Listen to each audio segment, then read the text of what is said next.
I'm very excited to be here. My name is Hung, and I'm the founder and the engineering lead at a company called Y42. What Y42 is, you don't have to, that's not something I'm trying to tell you about right now. What is important for this presentation is I want to give you a deep dive into how Git, one second. Sorry for that.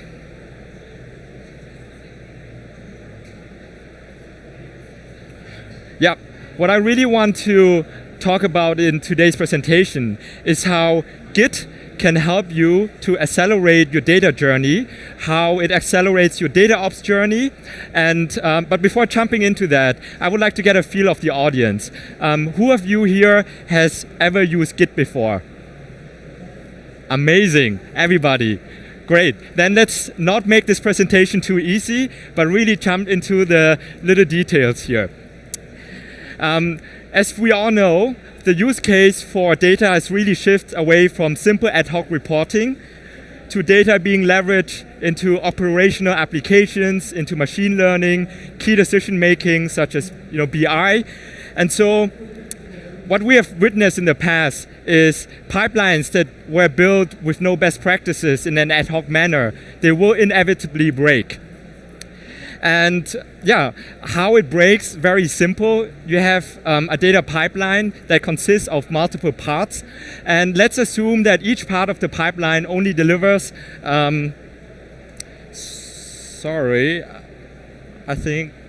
each part of the pipeline only delivers a 1% failure rate. And that's just going to compound over time. If it's a 1% failure rate and it runs, you have 10 steps and it runs on a daily base, the failure rate will be roughly 9.56%. And if you actually can reduce that failure rate down to 0.1, then on a daily rate, this pipeline consisting of 10 steps will only be 0.956. And so that's like one of the key message I want to bring across. How can you increase your SLA? How do you reduce the failure rate of every part of the platform that it doesn't compound to? And Git is going to play a major role in that. But also, as your organization grow, and I don't know why this presentation, I always need 2 times, but now I know it. As your organization grows, you need to collaborate. And as we all know, the line of communication just increases exponentially. And so you need to find processes and toolings that enables this collaboration as well. Again, Git is another way that really helps to facilitate this. And frontier data leaders, they're all adopting software engineering best practices by now. So if you're writing SQL and pushing that dashboard to a public environment, that is also a product. And so it must be subject to the same level of rigor as any other product, as Chad Sanderson once said before. And the solution to all of this, as many of you already know, we have to introduce best practices to our data stack. We have to, on the x-axis here, you see the number of use cases. And on the y-axis, you see the level of complexity equals engineering hours and equals money that you spend. And so if you don't introduce Dataops best practices, eventually the number of use cases, the more use cases you're trying to do, the harder it will get, the higher the complexity will get, and you will not be able to master that complexity. And the only way to do it is to introducing Dataops best practices, and that is going to flatten the complexity line. And so with the same resource, you could build out much more use cases that can be then consumed by the rest of your organizations for machine learning, for BI, for reporting, whatsoever. And so better that complexity and we define Dataops as introducing software engineering and DevOps best practices. All right, and now since all of you know Git, I'm not going to stay here too long. I just assume that at least a fraction of the people will not know what Git is. But yeah, in the context of data, how do we use Git for? What do we use Git for? We use Git to define the configuration in code.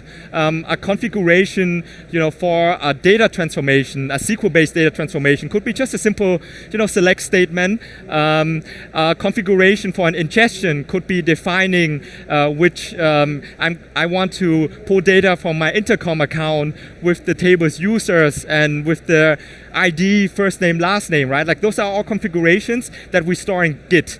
And the power of Git is we can track changes, we can collaborate, people can work on different branches, you can branch off and you can merge those configurations together. It's traceable, it's efficient. The whole open source movement wouldn't happen without Git. So we all know the beauty of Git. And we just apply Git right now towards the configurations. We just apply it on defining like Terraform, right? Like defining in a declarative way what you want to get out of your pipeline, like each part of the pipeline.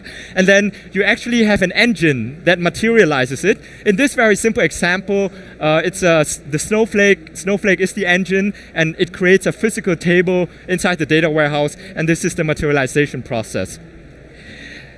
Now, I'm going to introduce the next concept, which I assume all of you know what environments are, so that's why I'm not going to stay here for too long, but the good parts will come after that. And so when you work with data, so you need Git. That's one part of the puzzle of Dataops to reduce that level of complexity and that you can maintain, you can collaborate, you can roll back. Now you also need environments, just because you don't want to work on the production environment and keep breaking things. So in case you need to manage environments, what is it good for? Each environment acts as a separate instance of the data warehouse with different data and configurations. The purpose is to manage and test changes to the data warehouse setup before deploying them to the production environment. And the similarity, just like in software development, data warehouse environments are used to manage changes safely. So you have one set of configuration only, like usually it's on your main/master branch that you deploy on different environments. And in the case of data, it's usually in a data set for BigQuery or schema for Snowflake. So you have like different data sets for staging, prod, QA. Every analytics engineer has their own data set as well. So but now I want to introduce you and to the world a new concept. And that concept is called virtual data build. And this is a concept that merges multiple dimensions together. It merges your Git workflow, it merges your materialization, and it merges your environments together. And what it is at the end is it manages the code and the state of your data warehouse from a single system driven by your Git workflow. And the advantage of virtual data build is you work on production data in development without duplicating data. Because you know that if you don't work with full data set on a dev environment, after 1 or 2 joins, you won't have any data left. You can do instant deployment and rollbacks with minimal resource consumption. You have significant cost and time savings and less mental overhead. Bunch of benefits. You don't really understand what I mean by that, and so let's jump into a theoretical construct first before I show you an actual demo. And for that, let's assume right now I have a Git repo, and in that Git repo I have 2 branches. I have the branch main and I have my feature branch, and on this one branch I have a set of configuration, and this configuration I use to pull in data from my intercom account. And for those that don't know intercom, it's just a customer support system, and I just want to get data from intercom into my data warehouse, and I define this asset in code, and what materialization engine I use, whether it's an Airbyte or whether it's Fivetran, whatsoever, we don't have to care about that. Just imagine I declare what I want to get, and in this case, I want to get an intercom integration, and I provide that my secret to intercom, and I want to pull the data from the users table. And in particular, I want to pull data from the users table and those 3 columns, ID, age, and name. All right, this is a very simple setup. And what we do is when I materialize this configuration, I get a table inside my production data set called myIntercom.user, and I have ID, first name, last name in here. Now imagine if I go to the feature branch and I actually edit the config, and I edit it to add one more column called gender. Now, whenever I materialize this configuration, it's gonna override this table again, right? It's gonna like compete against each other. If I write inside the one data set here, this one is gonna write a table with ID, first name, last name. This one is gonna write in here with ID, first name, last name, and gender. So it keeps competing against each other on the different branches. And what is the solution for that? It's quite simple. Every time we have a new feature branch and we change up the configuration, we need to create a new data set. In this case, a developed data set. And every time, but the same problem occurs if I have another feature branch, B, where I change the configuration again, where I edit more columns, or I pull that data from another table, then it would keep overwriting this one table here. And so the ultimate solution is, in order to work with Git as the configuration base, with the materialization and with the environments, is for every feature branch you need to have a different data set. Otherwise it will keep overwriting each other.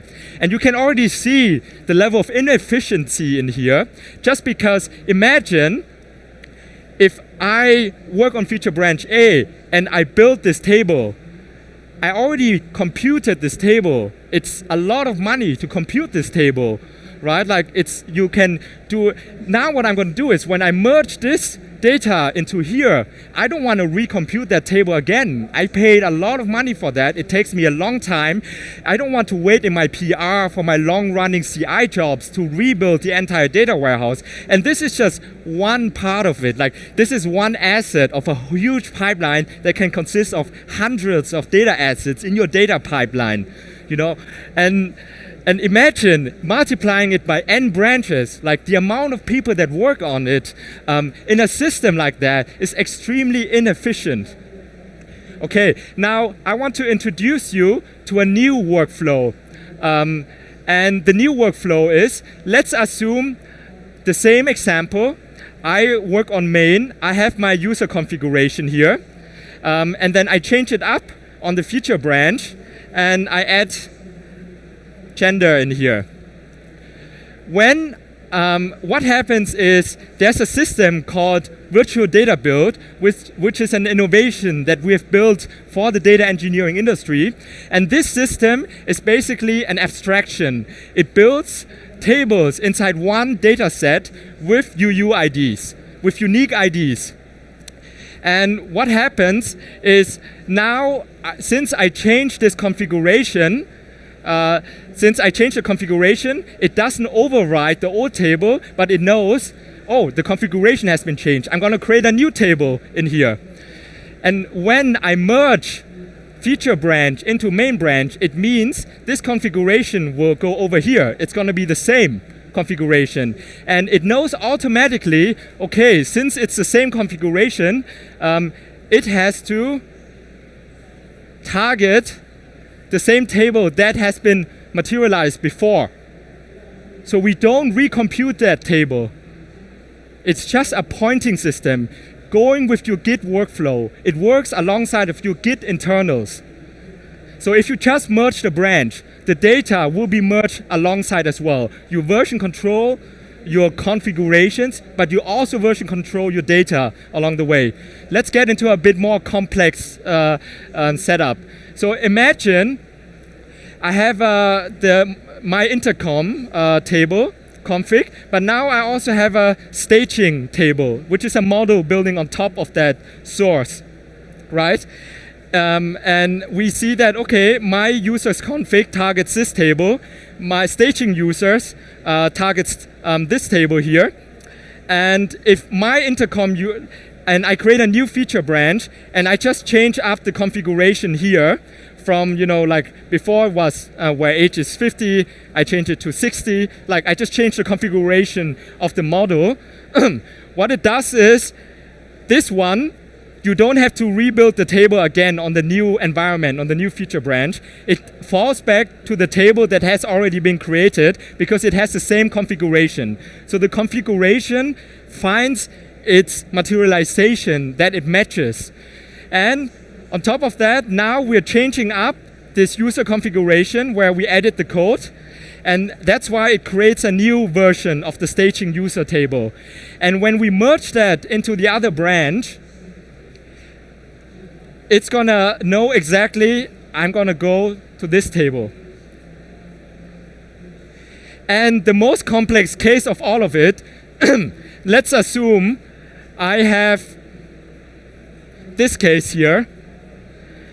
I have the users config and the model, and I go to the feature branch and I actually change up the source. So it means the system knows that staging users configs depends on this source table. So it knows that not only its config has to change, but every downstream dependencies, if it changes, there's a so-called lineage hash.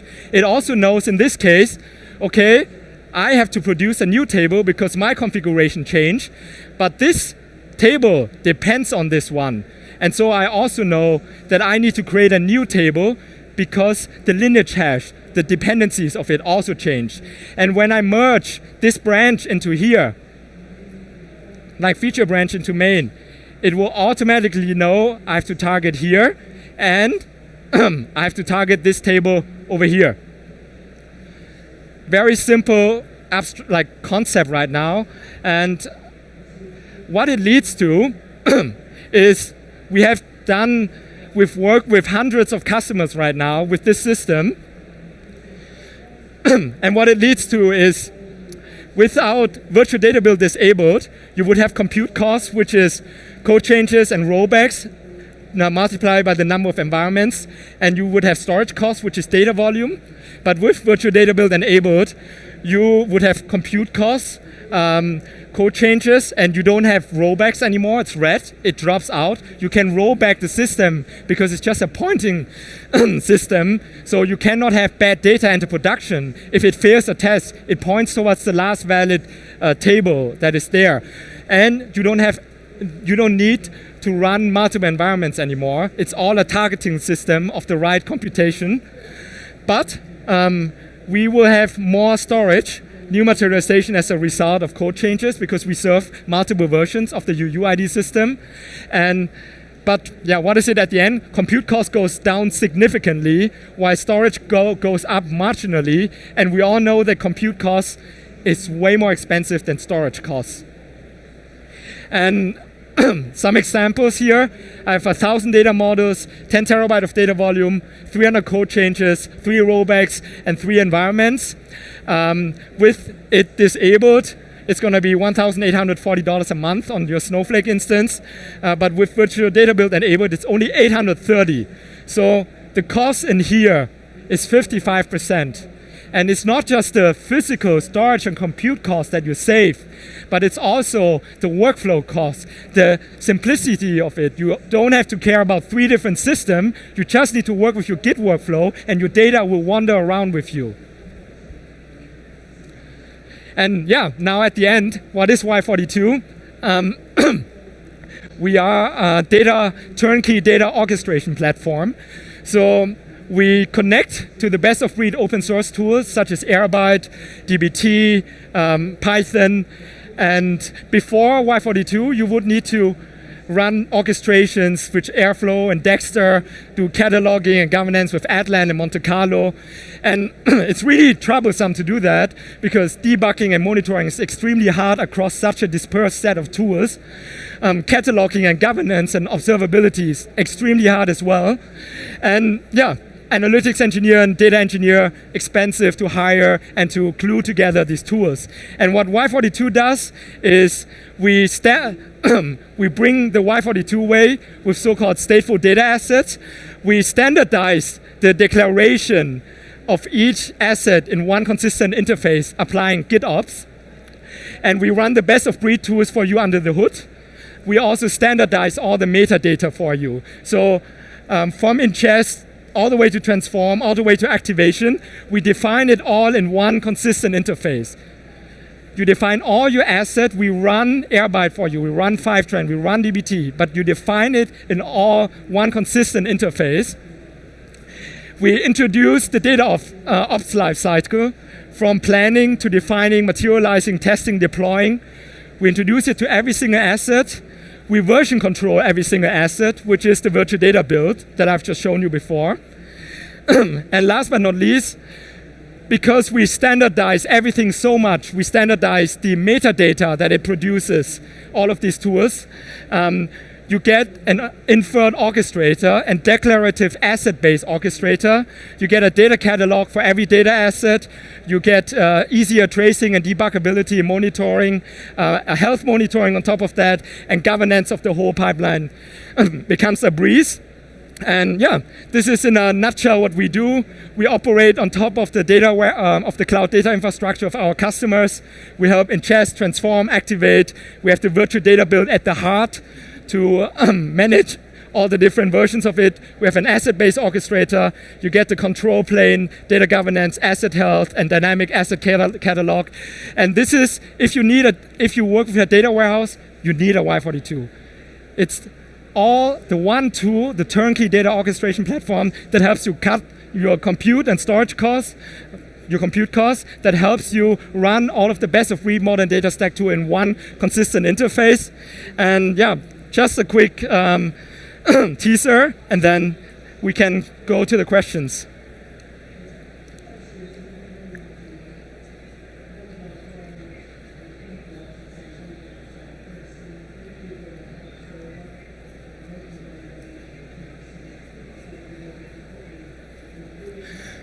Those are so-called spaces. The marketing team has one, the product team, the sales team, and it's all connected to a data warehouse such as BigQuery or Snowflake. Then you can add all your sources from Airbyte, from Fivetran. It's all in Git. It's all defined in Git, but you can use everything in the UI. It's going to generate the code for you.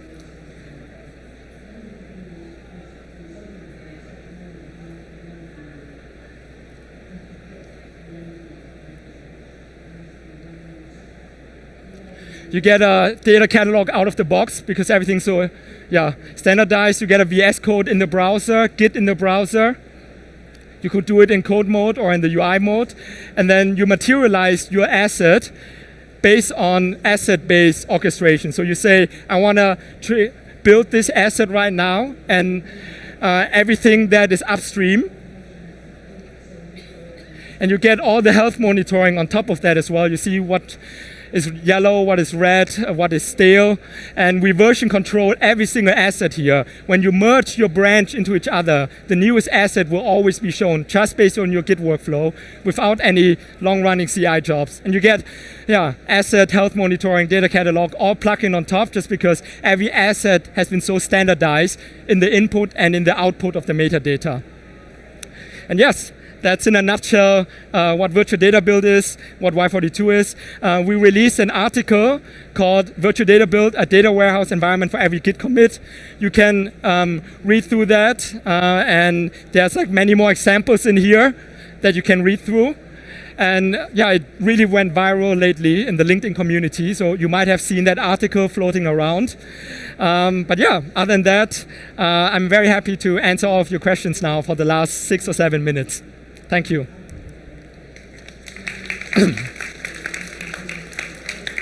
Now I can hear you also.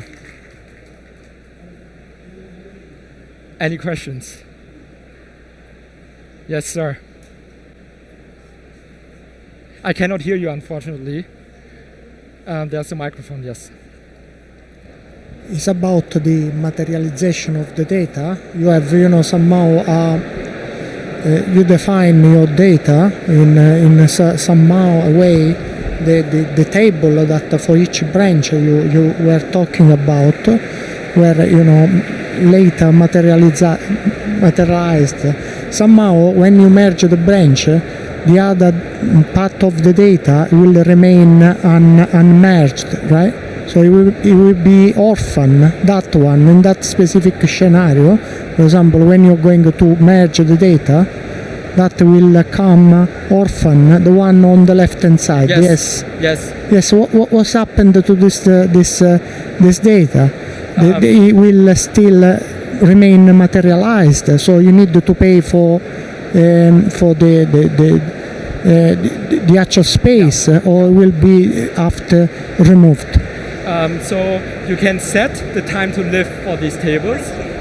You can set it up for 30 days, you can set it up for 2 hours, and during that time frame, it's still going to be there. And so what happens is, let's say I want to roll back my code, and I say, hey, this is the wrong configuration. I roll it back. Through the rollback on the main branch, it's going to fall back immediately on this table, because it knows that it's still there. If it's being deleted, then of course you need to rematerialize it again. It's not going to find that inside the data warehouse.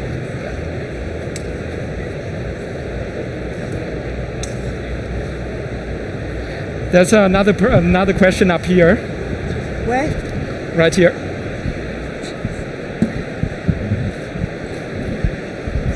So, 2 questions. One of them is, as a result of this, if you have dependent views or whatever, when you change the table names every time, how do you update all the references?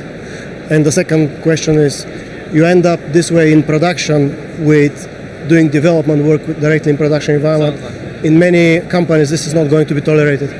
Yeah, thanks for the question. So, the first assumption that we have to make here is you want production data to develop with. Just because if you don't have complete data, you cannot, like after 2 joins, there's no data left for you to work with. What you want is safe data, like you want PII, you want it to be mass, and you can apply that already on the same physical data set.